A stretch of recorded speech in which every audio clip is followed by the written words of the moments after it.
La vida en Cristo. Tema 1. ¿Qué es la vida en Cristo? Introducción. Este módulo se basa en la carta a los Romanos y tiene por tema central las palabras del apóstol. Ya no vivo yo, mas vive Cristo en mí.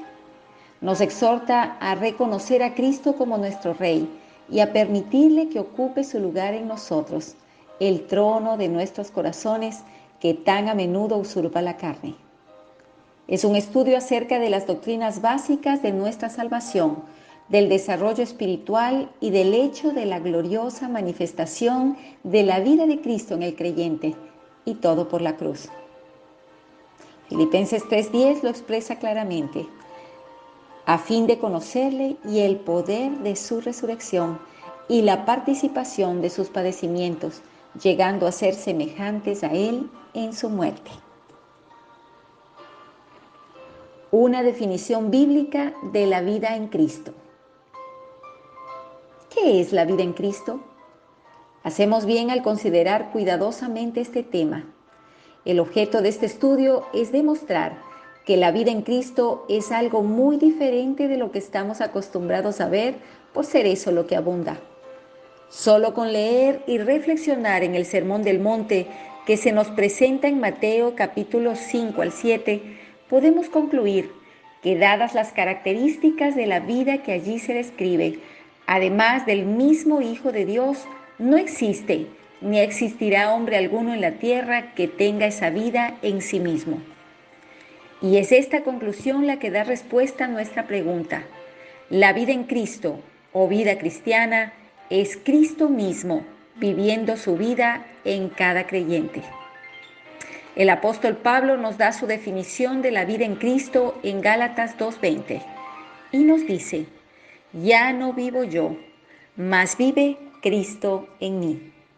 Dios nos enseña en su palabra que existe una sola respuesta a toda necesidad humana y es su Hijo Jesucristo, el don de Dios para la humanidad, el cual encierra toda provisión de parte de Dios. Será de gran ayuda mantener siempre presente el hecho de que Dios dará respuesta a todas nuestras preguntas y necesidades de la misma manera, revelándonos cada vez más y mejor a su Hijo. Esto significa que nuestra primera necesidad no es recibir, sino ver lo que ya hemos recibido en Cristo.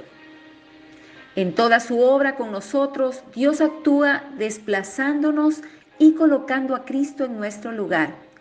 De allí que hemos sido doblemente sustituidos.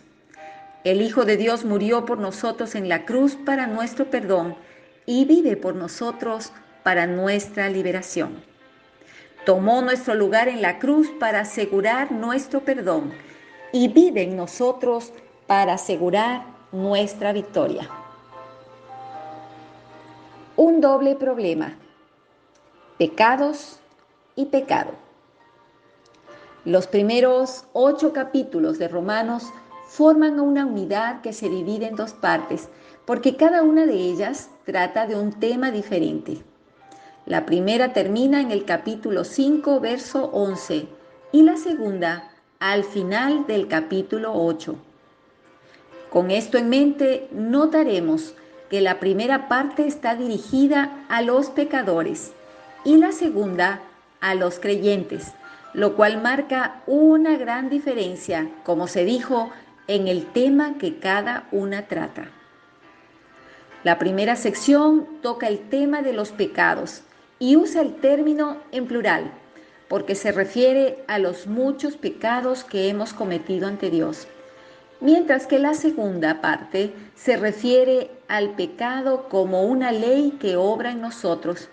De allí que use el término pecado en singular. Sin importar si nuestros pecados son muchos o pocos, es siempre la misma ley de pecado que nos conduce a ellos. Dios tiene entonces un doble problema que enfrentar con la humanidad pecadora: los muchos pecados que hemos cometido y la ley del pecado que nos lleva a pecar. Lo primero necesita perdón Lo último, liberación. Aunque alcance perdón por todos mis pecados, todavía por causa de mi condición de pecador, no gozo de constante paz del alma. Es decir, que para gozar de una constante paz del alma necesitamos ser perdonados de nuestros múltiples pecados y ser liberados de esa ley del pecado que nos lleva constantemente a pecar. El doble problema que tenemos entonces no solo tiene que ver con nuestra conducta pecaminosa, sino también con nuestra naturaleza pecadora. Cuando al comienzo la luz de Dios penetra en el corazón, lo que alcanzamos a ver es nuestros muchos pecados y surge la necesidad y el clamor por perdón.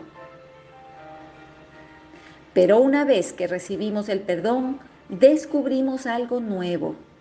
Nos damos cuenta que no solo hemos pecado ante la vista de Dios, sino que hay algo mal en nosotros, una inclinación interior a pecar, un poder que nos lleva al pecado.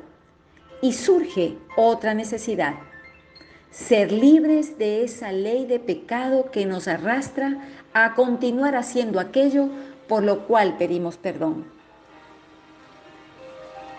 Cuando ese poder me vence, cuando esa ley opera, cometo pecados. Puedo buscar y recibir perdón, pero luego peco de nuevo. Y así sigue la vida en un círculo vicioso, pecando, siendo perdonado y volviendo a pecar. Apreciamos el perdón divino, pero anhelamos algo más: libertad. Por vivir esta experiencia, muchos creyentes han llegado a la errónea conclusión de que la vida en Cristo es solo eso, perdón de pecados sin esperanza alguna de cambio.